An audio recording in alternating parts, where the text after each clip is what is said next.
राजश्री छत्रपती शाहू महाराज यांच्या जयंतीनिमित्त सोलापुरात शौर्य युवा सेना या सामाजिक संघटनेची स्थापना करण्यात आली।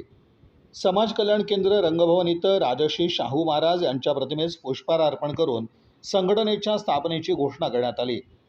या प्रसंगी कार्यक्रमाचे अध्यक्ष म्हणून ॲडव्होकेट विक्रम कसबे, शौर्य युवा सेनेचे संस्थापक अध्यक्ष नागनाथ उर्फ कृष्णा दंडाळे, प्रमुख पाहुणे म्हणून विजयकुमार उघडे, शिवानंद कट्टीमनी, आप्पासाहेब लंगोटे, विजयकुमार विजयानंद उघडे यांची प्रमुख उपस्थिती होती।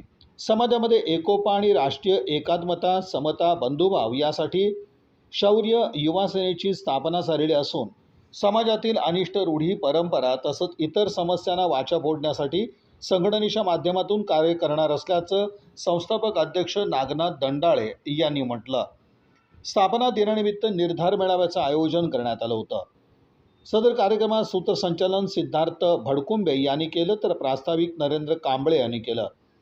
कार्यक्रम यशस्वी करण्यासाठी संदीप उर्फ मुन्ना गाडे, स्वप्नील सुरबसे, रोहित दामणे, बाळासाहेब मसलखान, समीर शेख, संतोष माने, बाळासाहेब गायकवाड, गणेश गायकवाड यांनी विशेष परिश्रम घेतले। शाहू महाराज जयंतीनिमित्त शौर्य युवा सेना महाराष्ट्र राज्य सामाजिक संघटना संस्थापक अध्यक्ष कृष्णा दंडाळे आज संघटनेची स्थापना केल्यामुळं सर्वांना शुभेच्छा देतो। माझ्यासाठी आज टाईम पडून आल्याबद्दल सगळ्याचा मनापासून हार्दिक शुभेच्छा।